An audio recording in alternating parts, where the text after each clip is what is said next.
Assalamualaikum warahmatullahi wabarakatuh. Kami dari kelompok 1 ingin menjelaskan mengenai instrumen pasar modal. Berikut nama-nama kelompok kami: Waldi Setiawan Panggabean, NIM 64231730. Muhammad Rafi, NIM 64231633. Muhammad Jarkasih, NIM 64231985.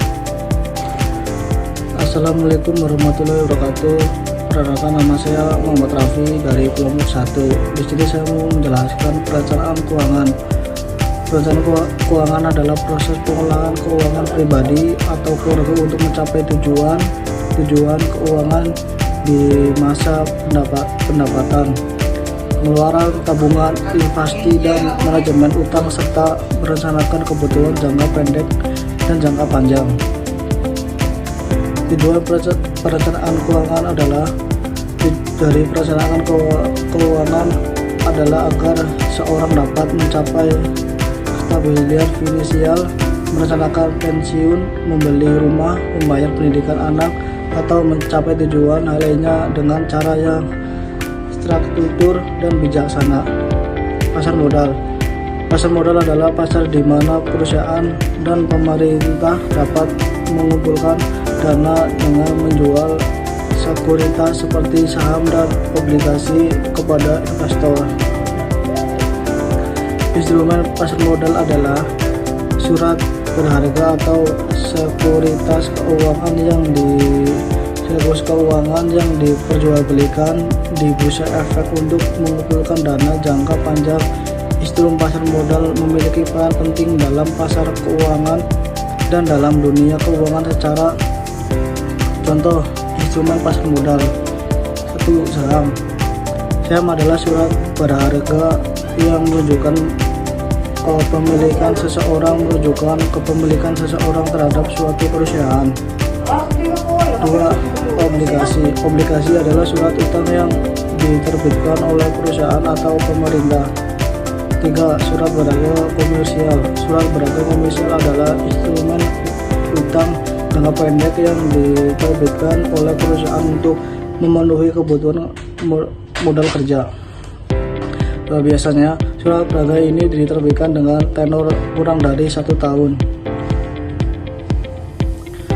Investasi. Investasi adalah kegiatan menempatkan uang atau sumber daya lainnya dalam suatu aset atau proyek dengan harapan untuk memperoleh keuntungan atau hasil yang lebih besar di masa depan. Tujuan utama dari investasi adalah untuk meningkatkan nilai aset yang dimiliki, baik melalui apresiasi nilai, kenaikan harga, maupun pendapatan rutin seperti dividen, bunga, atau sewa. Sekian dari saya. Assalamualaikum warahmatullahi wabarakatuh. Baik, di sini saya akan melanjutkan penjelasan dari teman saya, Rafi. Perkenalkan, nama saya Waldi Setiawan Panggabean dari kelas 64 3F26, NIM 64231730. Perencanaan investasi pasar modal. Menentukan tujuan investasi sebelum memulai berinvestasi. Tentukan terlebih dahulu tujuan investasi Anda. Misalnya, 1. Tujuan jangka pendek, menghasilkan dana untuk kebutuhan darurat atau liburan dalam 1-2 tahun. Tujuan jangka menengah, menyisihkan dana untuk pembelian rumah atau pendidikan anak dalam 5 tahun. Tujuan jangka panjang, mempersiapkan dana pensiun dalam 20 tahun sampai 30 tahun. Menilai profil risiko. Setiap orang memiliki toleransi risiko yang berbeda-beda. Tentu apakah Anda termasuk dalam kategori 1. Konservatif, lebih mudah memilih investasi dan risiko rendah. Moderate, siap mengambil risiko untuk mendapatkan potensi return yang lebih tinggi. Agresif, bersedia mengambil risiko tinggi demi potensi keuangan yang lebih besar. Memilih instrumen investasi.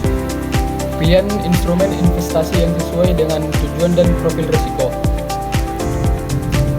1. Saham. Pilih saham yang stabil dan memiliki potensi pertumbuhan yang baik. Bisa juga memilih saham blue chip yang sudah teruji. 2. Reksadana. Jika tidak memiliki waktu atau kemampuan untuk memilih saham individu, pilih reksadana dan saham yang dikelola oleh manajer investasi profesional. 3. Obligasi.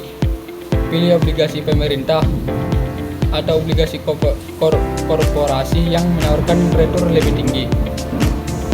Reksadana pasar uang cocok untuk tujuan jangka pendek dan likuiditas tinggi dengan risiko yang lebih rendah. Menetapkan strategi investasi. 1. Jangka pendek 0-3 tahun. Fokus pada instrumen yang lebih aman dan liquid seperti reksadana, pasar uang, deposito, atau obligasi jangka pendek. Jangka menengah 3-5 tahun. Gabungkan reksadana saham dan obligasi dengan alokasi yang seimbang. 3. Jangka panjang untuk 5 tahun ke atas. Fokus pada saham atau reksadana saham yang memberikan potensi return lebih tinggi dalam jangka panjang. Pemilihan saham blue chip dan ETF bisa menjadi pilihan yang baik. Risiko yang perlu diperhatikan. 1. Risiko pasar, perubahan harga saham atau obligasi yang dipengaruhi oleh kondisi ekonomi atau politik. 2. Risiko likuiditas, tidak semua saham atau obligasi mudah untuk dijual dalam waktu singkat tanpa kehilangan nilai.